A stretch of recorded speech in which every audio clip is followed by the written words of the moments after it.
Bismillahirrahmanirrahim. Assalamualaikum warahmatullahi wabarakatuh. Alhamdulillahirabbil alamin. Wassalatu wassalamu ala rasulillah sayyidina Muhammad wa ala alihi wasallam ajma'in. A'udzu billahi minasyaitonir rajim. Bismillahirrahmanirrahim. Raditu billahi Islam dinan wa bi Muhammadin nabiyyan wa rasulan wa zidna ilman wa zidna Rabbi israh li sadri wa yassir li amri wahlul 'uqdatam min lisani yafqahu qawli birahmatika ya arhamar rahimin ya rabbal alamin. Alhamdulillahirabbil alamin. Puji syukur kepada Allah Subhanahu wa taala. Allah membuat kita semuanya dalam keadaan sehat walafiat. Semoga sehat kita barokah semuanya. Semoga keluarga kita barokah semuanya. Dan semoga Allah membuat kita semuanya nanti dikumpulkan dengan keluarga tersayang kita di surga berbeda Allah. Salawat serta salam kita sampaikan ke junjungan kita Rasulullah sallallahu alaihi wasallam.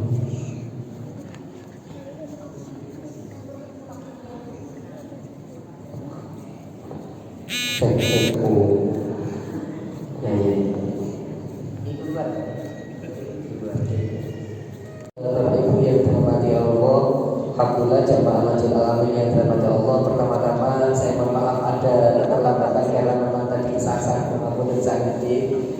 Kalau percaya sama Google ini begini lagi kesasar, padahal ini berarti kalau lurus itu kan bisa, maksudnya jalan apa depannya UPN ini. Saya UPN itu tahu, tapi di Google kok nggak ditunjukkan UPN gitu kan ya. Oh iya, tunjukkan UPN saya tahu, diputar-putar kan gang kecil gitu kan. Aku sangat ini agak terlambat karena tadi tersesat. Mohon maaf. Ini pertama kalinya saya masuk wilayah ini pertama kalinya. Kalau UPN-nya mungkin sudah berulang kali lewat gitu kan. Punten sangat kalau ini terjadi terlambatan. Baik, Bapak Ibu yang dirahmati Allah, sebelum dimulai izinkan saya memperkenalkan diri. Seperti kata Pak, tak kenal maka tak sayang gitu kan. Saya kenal diri, nama saya Ustaz Basuki Imron. Orang ibu dari Ustaz Naruto. Kenapa kok saya Ustaz Naruto? Nanti dicari aja di Google, insyaallah banyak. Saya 2019-2020 saya punya acara sendiri di televisi di JTV setiap subuh. Covid berhenti 2023 sampai 2025 pindah ke Jawa Pos TV subuh juga, dan sekarang sudah tidak di televisi Pak, sudah berhenti. Kalau di radio, kalau bulan Ramadan seperti ini biasanya saya ada di 9 radio. Kalau khusus Ramadan kali ini saya mengurangi karena secara fisik sudah agak berkurang, makanya sudah hanya 3 radio saja. Yang paling sering mungkin Suara Muslim, Suara Surabaya, sama Klik FM. Jadi kalau dulu sampai 9 radio. Kalau kita bilang belum Pak Ustaz kok sampai 9 radio. Kalau bahasa Jawa kok cek kemaru gitu kan. Saya buatan kemaru, saya kerja akhlo gitu kan. Kok doain gitu kan. Apa meneh masjid tiga gede tebel ya Allah ini kan. Udah tak punya gitu. Tapi Masya Allah ini pertama kalinya saya masuk ini dan saya berdoa kepada Allah semoga bukan cuma fasilitasnya tapi juga jamaahnya mendapatkan barokah dan masjid ini. Baik, Bapak Ibu yang dirahmati Allah, kalau kita bicara tentang Al-Quran, karena memang kita ini kebetulan sekarang momen nuzulul Quran atau memperingati nuzulul Quran. Kita tahu kalau dalam Al-Quran atau dalam hadis disebut bahwa Al-Quran itu unazzila lisyifa lil huda. Al-Quran itu diturunkan sebagai obat dan sebagai petunjuk. Nah, begini, sebelum saya nanti ngomong panjang lebar, saya boleh berdiri. Boleh gini, saya berdiri Pak, tanpa mengurangi rasa sopan santun, saya mau berdiri. Saya kalau duduk seperti ini gering kan, saya tak berdiri saja, apalagi Masya Allah saya berdiri sekali. Dan saya baik. Nah, begini. Kalau tadi kita bicara tentang obat yang saya jenengan pernah minum Mexagrid Bu? Pernah minum Mexagrid atau Panadol ya, Mexagrid atau Panadol. Kalau misalnya jenengan minum Mexagrid atau Panadol, tapi jenengan minum Mexagrid atau Panadol itu untuk sakit perut, kira-kira sembuh napa boten? Kenapa kok tidak sembuh? Gak cocok ya. Meskipun Mexagrid atau Panadol itu obat, tapi kalau peruntukannya tidak tepat, jadi tidak sembuh. Sekarang saya ganti. Jenengan pernah minum Entrostop? Atau Diantam pernah obat tepon itu maitren. Nah, kalau jenengan minum prostopathodiata buat sakit kepala sembuh nopo boten? Boten. Kenapa? Sekali lagi karena tidak cocok, tidak tepat. Nah baik, Ustaz kenapa kok tiba-tiba seperti itu? Al-Quran itu sama Bu. Al-Quran itu dikatakan lisyifa sebagai obat kalau diletakkan atau dipraktekkan di saat atau di kondisi yang tepat. Maksudnya ini Pak Ustaz, kalau jenengan membaca Al-Quran dan ingin mempraktekkan Al-Quran, jangan langsung tiba-tiba muncul langsung dipraktekkan. Kenapa? Karena kita tidak paham bahasa Al-Quran. Bahasa Arab saja tidak paham, sejarah budaya Arab tidak paham, apalagi maksud dan tafsir dari Al-Quran kita belum tentu paham. Makanya kalau bicara tentang Al-Quran itu jenengan kalau mau mempraktekkan Al-Quran harus tanya kepada orang yang lebih ahli. Jangan tanya sama Google itu aja. Wong tadi di jalan aja saya kesasar ya. Ini urusan jalan atau kesasar? Jalan menuju dunia pakai Google kesasar, apalagi jalan menuju surga pakai Google lebih kesasar. Iya nih kesasarnya surga gatel lu gak apa-apa ya. Lah nek kesasar nang neraka nggak ngerti. Maka sekali lagi nyuwun sewu, kalau jenengan membahas atau ingin mempraktekkan Al-Quran, maka pastikan tanya kepada orang yang paham. Sama-sama, gak cuma Al-Quran. Kalau mau membahas tentang hadis, maka pastikan tanya orang yang ngerti tentang hadis. Kenapa? Karena kalau jenengan mempraktekkan hadis, tapi kalau tidak paham, cuma baca langsung dipraktekkan, nyuwun sewu, maka jadi berantakan. Saya kasih contoh. Hadisnya sahih, tapi karena nyuwun sewu jenengan tidak tanya artinya, akhirnya prakteknya salah. Saya contoh. Dalam hadis Kanjeng Nabi itu kalau makan pakai 3 jari. Rasulullah kalau makan itu pakai 3 jari dan itu sahih. Pertanyaan saya, jenengan mau ikuti hadis ini? Akhirnya praktek makan pakai 3 jari. Ayo sampai coba yang wangi gitu aja. Kenapa Pak Ustaz kok tidak boleh dipraktekkan? Karena hadisnya meskipun hadis ini sahih, tapi hadis ini tidak ada hubungan dengan agama. Hadis ini bercerita tentang budaya orang Arab. Kanjeng Nabi makan pakai 3 jari karena Kanjeng Nabi makannya itu kurma sama gandum. Jadi Kanjeng Nabi itu makan kurma, di Madinah makan kurma, di Mekah makan gandum ditumbuk dirubah jadi roti Arab. Roti Arab itu bukan roti Maryam loh, bukan. Ya, roti Maryam itu Arab ampel. Bukan Arab mana bukan. Kalau Tuhan ya Allah, mugi-mugi sinten mriki iso budal kaji ora kabeh.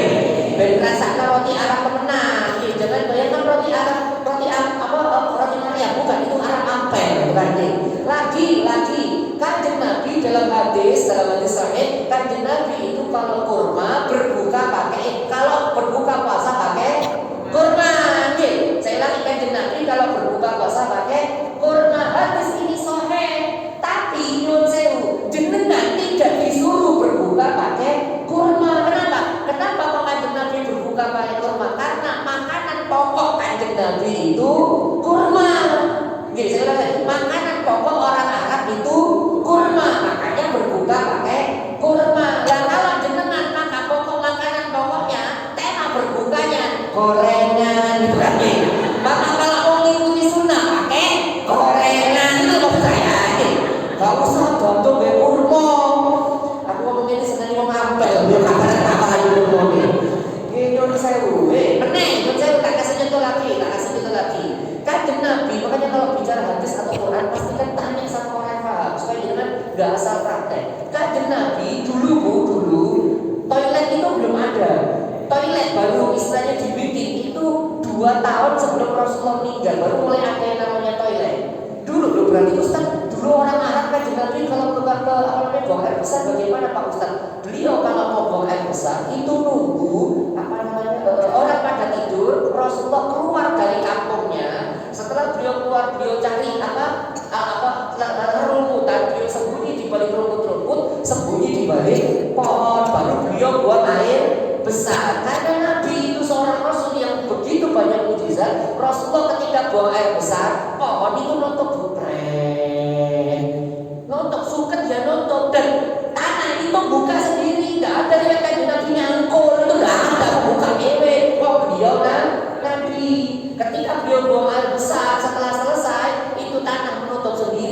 Dan karena di zaman itu air itu minim, maka Kanjeng Nabi kalau cebok atau istinja pakai batu. Beliau ambil 3 buah batu. Hadis ini sahih. Pertanyaan saya, jenengan mau niru? Ada yang mau niru? Saya mau mengikuti sunnah. Ayo nek niru. Ayo. Hadis ini tidak ada hubungan dengan agama. Hadis ini adalah cerita budaya orang Arab. Jenengan aku tak pengen niru, terus jenengan nek kecewa besar nek wong turu kabeh betul lagi. Pas betul si ide nang suket-suket. Iya itu Nabi yo si ide suket nonton pohon nonton. Jenengan dudu Nabi pas ini jadi kembang opo lagi. Wes, lihat dan Nabi Muhammad ngambil batu digunakan untuk apa? 3 batu digunakan untuk cebok. Hadis ini ketika nyampe Indonesia ganti nek keblek gowo mantu. Ayo ya Pak ya. Wes salah, apa itu Indonesia ada di luar. Makanya sekali lagi kalau bahas Al-Quran, bahasa hadis itu pastikan tanya kepada orang yang lebih paham. Baik, saya lanjutkan. Jadi maksudnya bagaimana Pak Ustaz? Maksudnya adalah ketika kita ingin menghidupkan Al-Quran, kita ingin memuliakan Al-Quran. Oke, salah satunya dengan membaca. Pasti dengan gak kudu moco, gak kudu moco. Begini, saya kasih logika sederhana. Jenengan ingat ya, zaman dulu sebelum ada HP dulu belum ada. Zaman dulu orang kalau mau berkabar jarak jauh pakai surat. Jadi ya belum ada HP ya, pakai surat. Jenengan ingat gak? Zaman dulu banget. Biasanya bapak-bapak, mas-mas kalau naksir sama perempuan itu biasanya kirim surat. Ingat ya, dulu kalau Idul Fitri ada yang namanya kartu pos ya, selamat Idul Fitri itu ya. Dulu kalau nulis di kartu pos, saya ingat dulu antri di kartu pos panjang beli kartu pos kayak gitu ya. Kalau sekarang kan enak, tinggal copas ketika tangan tak mampu bergerak gitu ya. Ketika kaki tak mampu bergerak itu setruk gitu ya. Oh ya lalu sini. Nyun sewu dulu kan gitu ya, nyun sewu. Orang kalau mau berkirim pesan atau misalnya saya tertarik terhadap seorang perempuan itu biasanya kirim surat. Nah, kalau kirim yang di penerima surat itu juga senang. Kalau yang kirim surat itu juga senang. Biasanya apa yang dilakukan oleh yang kirim surat? Oleh yang menerima surat. Suratnya bacanya sambil mesam gitu kan ya. Ciri orang yang mencintai adalah mesam baca surat. Pak Ustaz, ini maksudnya apa? Sama. Kalau jenengan mengaku saya ini cinta sama Allah, cinta sama Islam, maka jenengan harus senang baca surat. Senang baca surat dari Allah. Surat dari Allah namanya itu loh. Maka kalau ada orang ngomong saya cinta sama Allah, saya cinta sama Al-Quran, tapi kalau tidak pernah baca Al-Quran itu namanya bohong. Maka sekali lagi kenapa saya kok kita disuruh baca Al-Quran? Ya karena itu bentuk cinta kita kepada Allah. Lagi-lagi masih ingat zaman dulu banget sebelum ada HP. Ketika ada seorang laki-laki jatuh cinta kepada seorang perempuan, biasanya Sabtu malam Minggu mampir ke rumahnya, gitu kan ya, datang. Apa sih bahasanya itu? Apel ya, anak kecil nggak tahu bahasa apel yopo ya. Rumah kan TikTok kan ya. Rumah kan ini kan ya. Rumah Siti baru ya, apel ngomong baru. Yang anak sama ero apel fix. Yo saya udah dengan tuwe kan ya. Ya kan itu kan ya. Itu kan bahasanya orang dulu mungkin ya kan gitu. Bahasa orang dulu kan gitu. Yo saya kalau ada seorang laki-laki senang sama seorang perempuan, maka dia akan apel, dia akan mengunjungi rumah orang yang dicintai. Sama kalau kita mengaku mencintai Islam, mengaku mencintai Allah, harus sering-sering mengunjungi rumahnya Allah, yaitu nek ono ngaku aku seneng ambek Gusti Allah tapi gak tahu nang masjid. Contohnya lagi. Saya misalnya saya mencintai istri saya, ditelepon bojoku yang boleh, saya akan tergesa-gesa pulang. Bukan karena saya takut istri saya, bukan ya, bukan karena saya takut istri saya, tapi istri saya lebih berani daripada saya. Ayo kan jadi bapak-bapak sini. Ada bapak-bapak nanti di sini gak dibujuri, enak apa nih? Ada lah di sini bapak-bapak di sini gak dibujuri. Saya beritahu nih bagi syarat laki-laki yang baik adalah takut sama istri. Wah, apa Ustaz guyon tak ini sampai saya punya 2 kitab. Yang pertama judulnya Azwaj, yang kedua judulnya As-Sabru ala Zawjati. Itu saya betul Pak. Ini berisi tentang para ulama Ibnu Hajar Al-Asqalani, Imam Nawawi. Isinya para ulama, para kekasih Allah yang semuanya kesimpulannya sama. 99% laki-laki yang soleh itu takut terhadap istri. Bahkan Imam Ghazali dia senang bapak ibu itu kan. Bahkan Imam Ghazali dia itu sampai begini, as-sabru 'ala lisan mimma yantahi bil awliya. Sabare wong lanang disentak bojone, sabare wong lanang dicereweti bojone, itu kan ya. Sabare wong lanang delok bojone sing ruwet, gitu kan. Saya tanya, Pak, perempuan itu kan ruwet nggih, Pak nggih. Sampai enggak usah mengelak, Pak, usah mengelak. Perempuan ruwet apa boten? Kawani jawab. Nah ini, Pak Ustaz, kok jenengan enak banget ngomong perempuan ruwet. Saya buktikan cari mas saya. Kalau saya perempuan itu paling yang paling ruwet. Saya buktikan. Jenengan mau datang ini apa pantai? Jadi pemantai. Tanya suaminya, Pak ya, baju kuning cocok nggak? Sekarang cocok. Tanya, ganti. Hijau cocok nggak? Cocok. Ganti mana? Abang cocok nggak? Cocok. Betul, dia hilang. Terus lapo, takut itu lapo, jangan ya. Terus tidak boleh jenengan kertas raya plaza. Antara tempe lah ya, cocok. Berbutuh pertama, saya kan takut. Ya Pak, cocok lah ini. Kan cocok ya, nanti kuliah ini. Toko peluru tak cocok. Kan cocok ya, toko ketelu cocok, kan cocok. Sampai toko 16 kan cocok, takoi. Terus nanti mah dari toko pertama. Ayo, ya Maria. Ya, makanya kalau di mall itu banyak bapak-bapak tuh gak boleh keluar. Bojone rawat itu andi. Setelah makanya yang saya punya orang lanang dia bojone benar. Karena yang ngomong ini para ulama. As-sabru 'ala lisan mimma yantahi bil awliya. Sabar wong lanang atas cerewet dan ruwetnya istrinya. Ciri laki-laki tersebut akan diangkat menjadi kekasih Allah. Sampai nek pengen dadi wali, Pak, nek pengen levelnya koyo wali songo, syaratnya siji kudu sabar disentak bojone. Ibu udah lore. Ini wajah tukang sentak sih semua. Makanya jenengan habis ini pulang Pak teman ibu bojone, "Maaf, aku sentak gitu." Mali, itu tadi kapan-kapan kalau kajian rumah tangga itu tunjukkan semua dalilnya. Jangankan kita, kaji Nabi yang disentak bojone.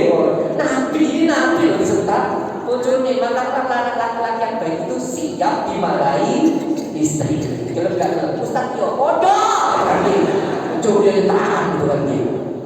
Tak kali ini saya mencintai istri saya, terus ditelepon istri saya, ayo tidak boleh, maka saya akan tergesa-gesa pulang. Kenapa? Karena yang memanggil saya adalah orang yang saya cintai. Sama kalau sampai ada kalimat hayya 'alas shalah, budal Pak, Melayu sudah ke masjid.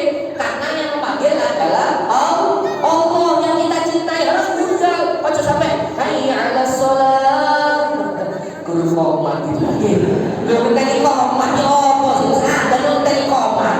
Orang meneh, hayya 'alas shalah. Tahu kan? Nama cerita bisa. Maka sekali lagi nyuwun sewu, maka kalau kita bicara tentang mencintai Islam, mencintai Allah, maka mau tidak mau harus senang kemas. Nah, kapan lagi? Pak Ustaz, kalau begitu, kalau kita bicara tentang mempraktekkan atau menghidupkan Al-Quran, yang harus kita lakukan apa Pak Ustaz? Menghidupkan Al-Quran itu konteksnya banyak, isinya banyak. Tapi saya ambil satu saja yang saya yakin jenengan akan mendengar ini kalau jenengan apa istilahnya kalau di Ramadan jenengan akan sering dengan ayat ini. Perintah tentang berpuasa itu bagaimana bunyinya? Ya ayyuhalladzina amanu, terus kutiba alaikumus shiyam kama kutiba alal ladzina min qablikum la'allakum tattaqun. Hai orang-orang beriman. Nah sekali lagi Pak, kalau kita tidak paham sejarahnya, baca ayat ini rasanya biasa. Kalau kita tidak tahu apa asal usulnya atau ilmu balawanya, baca ayat ini akan terasa biasa. Kalau hati itu tidak berdebarnya. Tapi kalau tahu, ya Allah ternyata ini kok maksudnya, hati kita akan senang. Loh kenapa Pak Ustaz? Tak ceritain satu saja. Betapa luar biasa ayat ini. Jadi kan perhatikan ayat ini dia. Ya ayyuhalladzina amanu, hai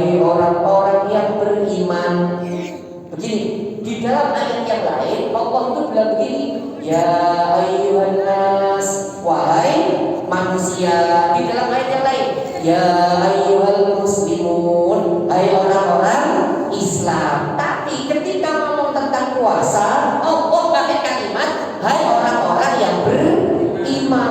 Pak Ustadz, emang ada bedanya? Oh, beda banget. Karena sejarahnya orang bedanya. Emang apa sejarahnya Pak Ustadz? Dulu Pak, sebelum ayat ini turun, dulu orang Islam kalau sholatnya kiblatnya menghadap Palestina, tidak menghadap Ka'bah. Dulu orang kalau sholat menghadap Palestina, menghadap Masjidil Aqsa.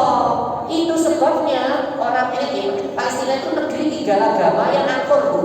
Nasrani, kita sekarang nyebutnya Kristen, Yahudi, dan Islam. Itu dulu akur dan sampai sekarang akur. Yang bikin Jakarta kan serewel loh, ini bukan dari budak lagi bukan ya. Aslinya akur. Nah, dulu orang Yahudi dan Nasrani itu tertarik masuk Islam. Salah satunya ya.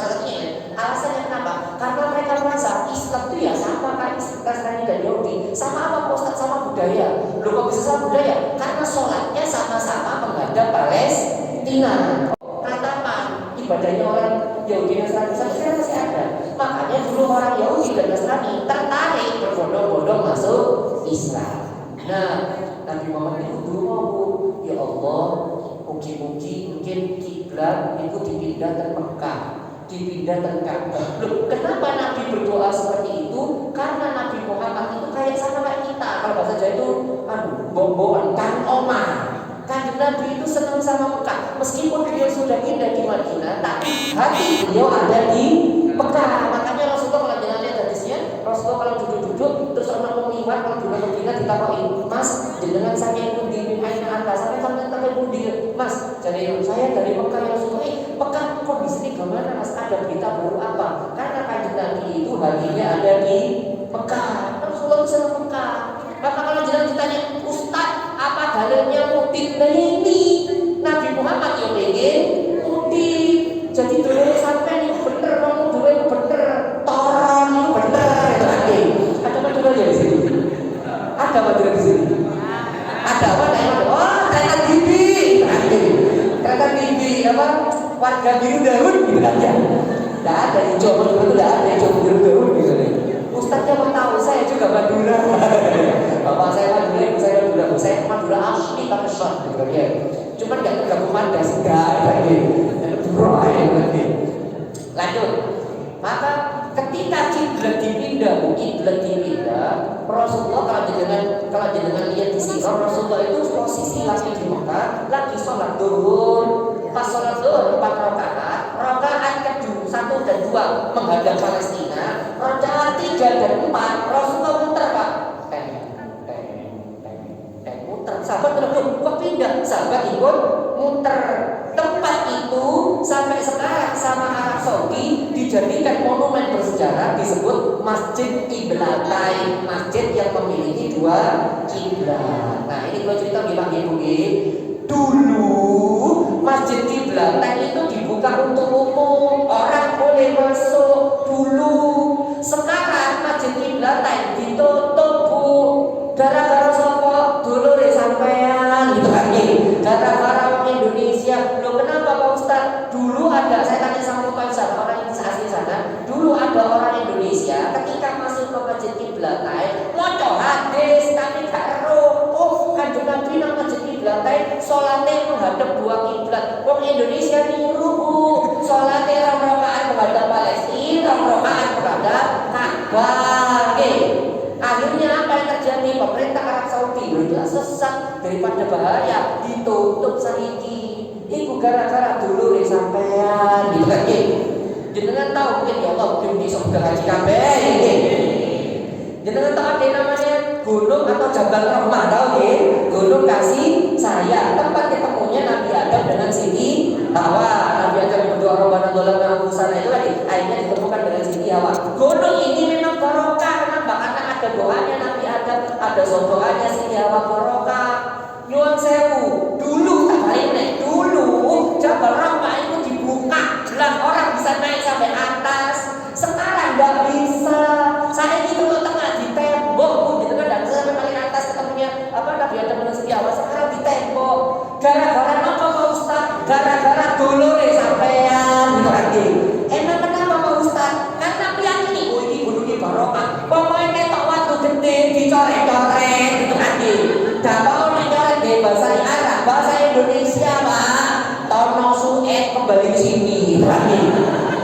Allah ya. Wes aku ditembok, nanti mah bener ditembok, bukan mah ditembok. Tapi orang Indonesia gak kalah akal. Saya ditembok, dicoret-coret, tapi Allah jauh Indonesia di sini. Kenapa Pak Ustaz berani ngomong aku jero-jero Indonesia ngono? Dan terang-terangan terus bahasa Indonesia boleh bahasa Arab yang ketepong gitu. Allah ya. Apa kayak bahasa curhat karo berarti. Allah ya. Tak baleni. Ketika kiblat itu berubah, orang-orang Yahudi dan Nasrani yang dulu masuk Islam kecewa. Loh, kok kiblatnya berubah? Loh, kami kan biasa sholat menghadap Palestina seperti agama kami terdahulu. Lah sekarang kok kiblatnya berubah? Karena mereka kecewa. Orang-orang Yahudi dan Nasrani zaman itu yang masuk Islam keluar Islam lagi. Mereka kecewa keluar Islam lagi. Nah, ketika orang berbondong-bondong keluar dari Islam, turun ayat ini, ya ayyuhalladzina amanu, hai orang-orang yang beriman. Maksudnya apa Pak Ustaz? Ayat ini memuji orang-orang yang saat itu masih tetap iman. Teman-temannya keluar dari Islam, dia tetap beriman, maka dipuji oleh Allah, ya ayyuhalladzina amanu, wahai orang-orang yang beriman. Maka kalau jangan tahu ayat ini, walah ayat ini pujian toh. Allah menggembirakan orang-orang yang tetap memegang teguh iman. Tapi jamaah tanya, Ustaz, itu kan kalau konteksnya obatnya ya bahasa kita, obatnya atau konteksnya umat terdahulu Ustaz. Nah kalau konteksnya ke kita Pak Ustaz, apakah itu juga pujian? Sama. Coba jangan perhatikan, kenapa Pak Allah bilang ya ayyuhalladzina amanu, wahai orang-orang yang beriman, diwajibkan atas kamu berpuasa. Dan begini, wahai manusia diwajibkan kamu berpuasa. Enggak, wahai orang-orang Islam diwajibkan kamu berpuasa. Enggak, wahai orang-orang yang beriman diwajibkan kamu berpuasa. Maksudnya apa Pak Ustaz? Allah itu juga puji kita. Kenapa Pak Ustaz? Karena hanya orang beriman lah yang mau puasa. Karena tidak semua orang Islam mau puasa. Gitu mungkin. Dengan coba keturunan warung kanan kiri yo akeh. Gitu kan ya. Bapak-bapak, poso tetap mangan aja. Nek siji loro saya bilang, "Oh, mungkin itu non muslim." Dene orang 10 kan gak mungkin non muslim kabeh. Nah, terus bapak-bapak ngapain Pak Ustaz kok makan? Mungkin bapak-bapak itu menstruasi, Pak. Makanya gak poso. Jadi kalau jenengan sekarang baca ayat ini jenengan paham, oh ayat ini memuji kita loh, karena kita itu orang yang mau berpuasa. Kita tuh paham maknanya Al-Quran itu jadi lebih enak, sama kayak gini. Apalagi jenengan paham diskusinya ya, ketika jenengan baca Bismillahirrahmanirrahim, ketika jenengan sholat Allahu Akbar, Bismillahirrahmanirrahim, itu kan ada diskusinya. Kata Allah, wahai malaikatku, dia tentang ini loh, ada hambaku sedang memujiku. Alhamdulillahirabbil alamin. Allah bilang aku diagungkan sama dia. Ngomong sama malaikatnya, Ar-Rahmanir-Rahim, aku sebagai penyayang dan pengasih. Maliki yaumiddin, aku dipuji sebagai dipuja sebagai rajanya. Iyyaka na'budu wa iyyaka nasta'in. Apa kata Allah? Ayat ini separuh untuk aku, separuh untuk dia. Maksudnya Pak Ustaz, jenengan itu oleh jalurku. Maksudnya Pak Ustaz, makanya kata para ulama, sholat itu ini khusyuk, jalur Pak Ustaz gini, waladhdallin amin. Kan Nabi Pak Ustaz selesai amin itu udah langsung baca ayat, enggak diam dulu lama. Ngapain Pak Ustaz? Berdoa, minta. Gini Allah, waladhdallin amin ya Allah. Doa ya Allah, kalau cicilan rumah berlunas. Wah itu kan ya, peleter ya Allah misalnya. Berarti ini dengan doa Allahu Akbar ya Allah. Cukup bos dalam rodonio. Nah ini salah sebutnya sampai dungo itu sholat tadi kroso. Makanya Ustaz, iya karena aku dua iya karena saya kata Allah ayat ini separuh untukku, separuh untuk dia. Ihdinas siratal mustaqim, siratal ladzina an'amta 'alaihim ghairil maghdubi 'alaihim waladdallin. Allah bilang sama malaikat, sampaikan kepada mereka yang sedang membaca Fatihah itu apapun keinginannya aku akan kabulkan. Makanya kita jawab amin. Jadi kita kalau tahu maknanya Pak, enak sholat. Kalau kita tahu maknanya enak kalau baca Quran. Maka sekali lagi nuzulul Quran ini kita dalam rangka apa? Mempraktekkan Al-Quran, menghidupkan Al-Quran, memuliakan Al-Quran sesuai dengan konteks, sesuai dengan maknanya. Lanjut. Usia waktu 80 menit bisa begini. Sama jadi loh ya. 5 menit, saya tambah cepat tambah enak. 10 menit, saya tambah cepat tambah senang Bu. Waktu ini singkat, amplop legal gitu. Begini, ayat itu juga cerita Bu. Kayak tadi, kutiba alaikumus syiyam itu juga cerita. Cerita apa Pak Ustaz? Begini.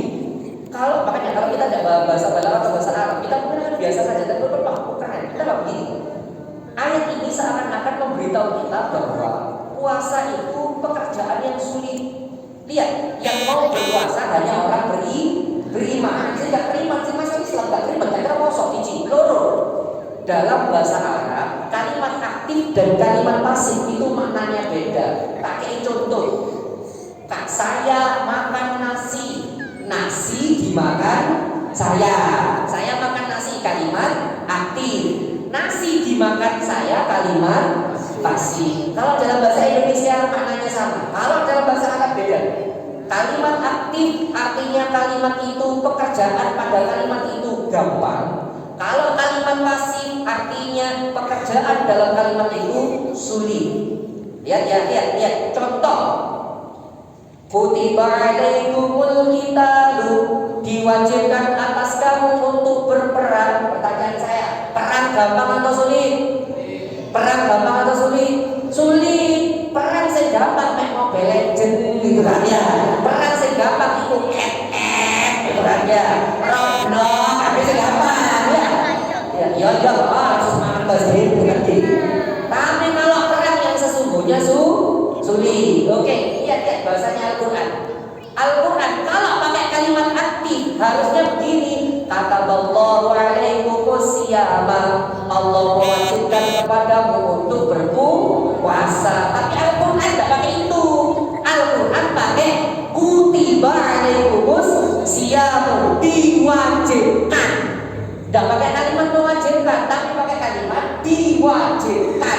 Itu menunjukkan kalau puasa memang sulit. Jenengan saya protes, bener Ustaz, puasa itu gampang. Puasa itu gampang soalnya jenengan rame-rame. Ayo coba nih puasa dilihat contoh, Pak Ucap puasa Israel. Jenengan nanti H+1 Idul Fitri cobaan puasa Syawal.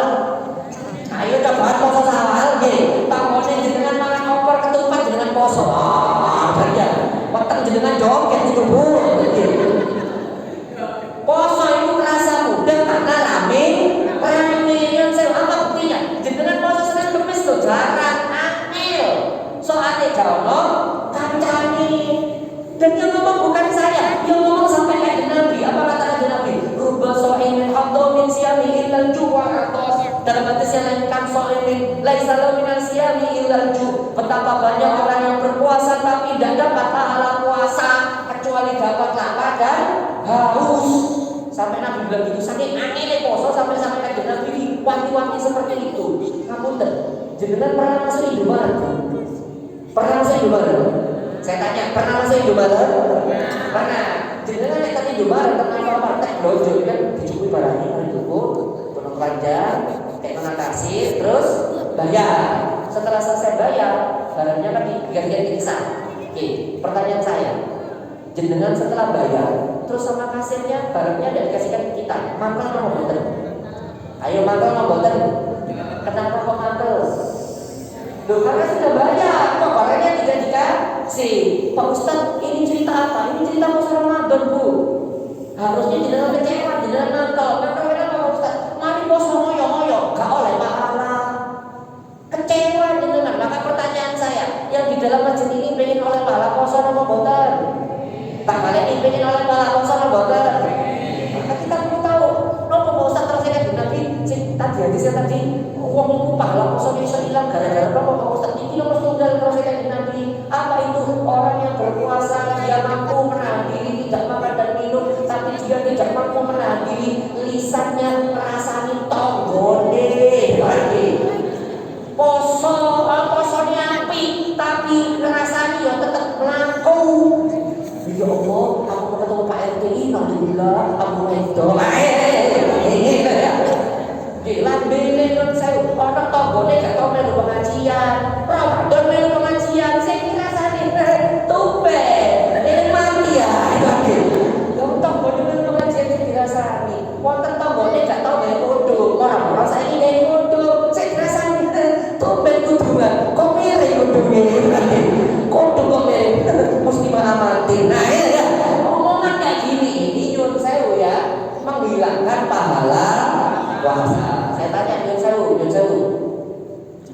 Adakah di antara kita yang nggak tahu rasa-rasa?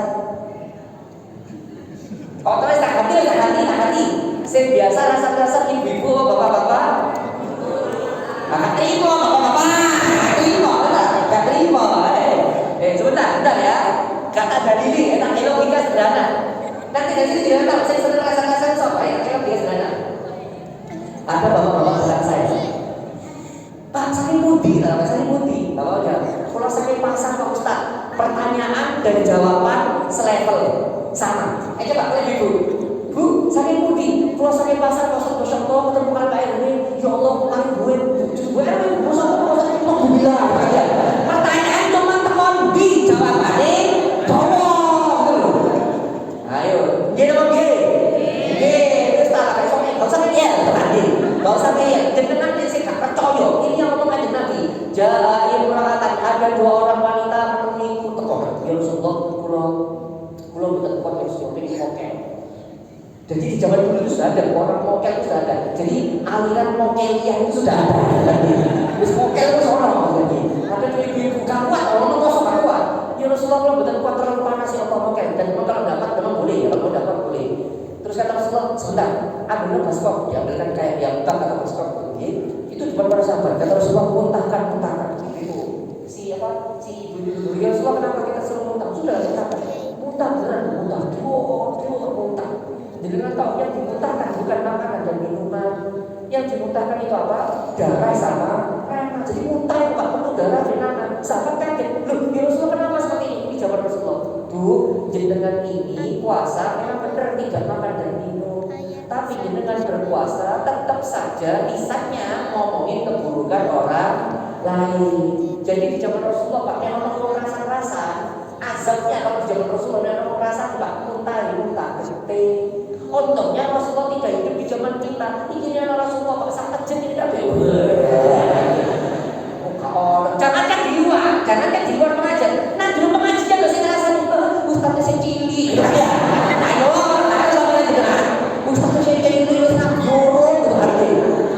Pikiran burung rasanya burung tuh ini. Ada yang protes Ustaz. Kulo mboten tau ngrasani Pak Ustaz. Jenengan gak melu ngomong gak ngrasani, tapi melu logo. Ada mantu pahala hilang lagi. Maka katakan di Nabi yang menghilangkan pahala puasa selain tidak mampu menjaga lisan, tidak mampu menjaga telinga.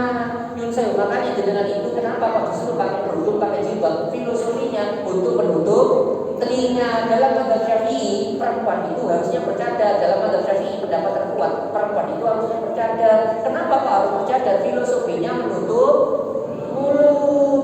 Soalnya kakean tangkem untuk saya. Maka besar sopan. Maka sekali lagi nyuwun saya hati-hati, jangan gampang ngomongin keburukan orang. Jenengan boten Pak Ustaz, saya tidak pernah menuduhkan orang, saya tidak percaya. Jenengan saya ini rasa-rasa gak lewat mulut. Jenengan sekarang rasa-rasa pakai hati. Pasti ono grup sing anggota sing sampean rasani gak ono. Ayo rasanya lewat HP. Nek gak percaya meneh kita itu seneng rasa-rasa, saya tanya. Yang FYP di HP jenengan itu tidak mungkin pengajian. Nek gak juga ya inara rusli lagi. Orang gak perlu gak Pak Ustaz, ternyata Pak Ustaz follower Lambe Turah. Maaf, saya bukan follower Lambe Turah. Mak retong aku digit, aku nyinyir tanya juit boten. Saya admin. Admin Lambe Turah boten. Saya ini ketua MGN, bukan MGN. Tahu MGN? Majelis Ghibah Nasional. Jadi rasa-rasa saya ini siapa? Maka sekali lagi yang saya hati-hati sama lisan, jangan sampai menghilangkan pahala puasa. Terakhir, biar dengan dapat apa lebih mantap begini. Tadi kan dari saya cerita hati-hati untuk rasa-rasa, hati-hati jangan dari rasa-rasa. Nyun saya, itu kan saya cerita sama jenengan. Saya cerita ke Jumi Pak, loh kok nyun saya, aku dulu lagi Pak, aku dulu ya rasa, lo kiai ini ya rasa, ustadznya rasa. Nyun saya, kok ya lagi, mulut lo ceplos rasa. Ya nopo Pak Ustaz, Ramadan kan Ramadan, lagi bulan puasa. Jadi langsung ditegur Gusti Allah. Ramadan tahun kemarin Pak, dari rumah saya di Sidoarjo, belakangnya Cemenggalang, apapun di belakangnya Murinda di belakangnya ada perumahan. Saya di situ Pak, rumah saya Pak, perjalanan menuju Surabaya ceramah. Ya orang bener gini ceramah. Lewat, jenengan tahu ada perumahan Uri Surya Jaya. Nah itu kan depannya sudah ada jalan yang bagus, terus kanan kiri jalan itu kan sudah mulai ada ini warung. Nah saya lewat Pak, kemudian ada warung buka tutupan sama apa tirai. Ada bapak-bapak mana? Mulut nggak bisa dijaga, nyeplos lanang buka poso, ditanteng ya, mulut nggak bisa ngomong lanang buka poso, bencong begitu Pak, mulut nggak bisa dijaga, kiai lah beda nggak bisa dijaga, ya, ceramah Pak, saya pakai jenengan di Universitas Darul Utama, ceramah saya, Bu, jenengan kalau punya suami tolong suaminya dijaga, jangan sampai bojo jenengan nang memakai tok poso, nang jowo mokel gitu kan. Coba suami itu tadi saya lihat ada bapak-bapak mangan, gak mungkin orang muslim kabeh, saya bilang begitu. Tapi lanang kok gak poso, boti gitu kan ya. Mulut gak bisa jaga. Wis ya. Jenengan tahu caranya Allah menegur saya. Kan itulah kayak juga turun saya ke parkiran, tanter gitu. Dan lalu pas kita tanter, kepala saya duit. Allah geliung, ya Allah geliung gak kuat, muntah. Bukan darah dan anak, bukan ya, bukan darah dan anak, bukan ya, muntah makanan. Setelah selesai muntah dulu, gak kuat ya, mau pingsan untuk ada bakso priti, saya dipotong bakso priti, dimasukkan ruangan atau mungkin PS 8 dimasukkan ruangan. Saya bilang ini pucat. Nah karena pucat seperti itu, Pak Suri kita yang masuk ke dalam ngambil teh hangat Bu, saya diminum kan teh hangat, ya, saya dimokel kan Pak Security, kata sendiri, Pak Ustaz, jenengan sudah pucat seperti ini ada roti, mau tak Pak Ustaz? Nggih, makan roti, ya, oke, ya, oke, lu pucat ya, oke, dosa datang, Pak Ustaz ada apa? Pak Ustaz mau diantar tak? Ada mobil ini biar motornya diantar mahasiswa. Muter Pak, biar saya tak tidur dulu istirahat, badan nanti agak enak, baru belakang. Tidur saya beberapa jam tidur, badan sehat, pulang, lewat jalan itu lagi, lewat Uri Surya Jaya lewat, mana Bu, kepala saya diam lagi, aduh ya Allah Bang diam mana, Papa mau gorong, mendol, mandek dan marung, saya makan di balik tirai Pak, nangis isin, bener isin kenapa, lagi makan peti orang sama aku, Ustaz tak lupa mokel. Kenapa saya cerita seperti ini? Karena saya ditegur oleh Allah. Tadi rasanya orang makan di warung, sekarang saya makan di warung. Bisa jadi yang di warung kan orang-orang yang sakit, tapi karena mulut saya tidak bisa dijaga, apalagi itu Ramadan, langsung ditegur. Maka kenapa saya cerita seperti ini? Nyun sewu, kalau kita ingin mempraktekkan Al-Quran minimal bukan sekarang di bulan puasa ini, jangan sampai pahala puasa kita hilang. Salah satunya dengan menjaga lisan. Saya rasa itu cukup Bapak Ibu yang dirahmati Allah. Semoga ini jadi barokah buat kita semuanya. Mari kita berdoa bersama-sama biar ini jadi barokah buat kita semuanya. Al-Fatihah.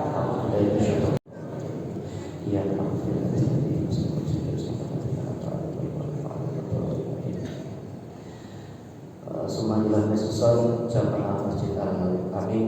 Barakallahu Fatihah.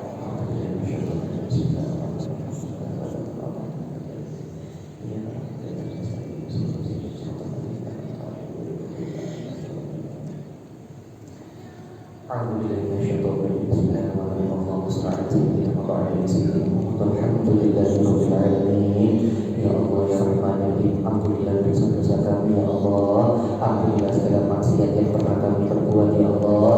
Ya Allah ya Rahman ya Rahim, jadikanlah kami dan keluarga kami sehat walafiat ya Allah, jadikanlah sehat kami barokah ya Allah, jadikanlah dengan kesehatan kami menjadi orang yang rajin ibadah ya Allah, jadi orang yang rajin mengaji ya Allah, menjadi orang yang rajin bekerja ya Allah, menjadi orang yang rajin bermanfaat bagi lingkungan di sekitar kami ya Allah. Ya Allah ya Rahman ya Rahim, kami mohon kepadamu ya Allah, bukakanlah pintu-pintu rezeki-Mu ya Allah, cukupkanlah rezeki kami ya Allah dengan rezeki yang Engkau cukupi, jadikanlah anak keturunan kami soleh dan soleha ya Allah. Dengan rezeki yang Engkau cukupi, jadikanlah kami, Engkau jadikan kami orang-orang yang terpilih Engkau undang untuk bisa haji dan umroh di Mekah dan Madinah ya Allah.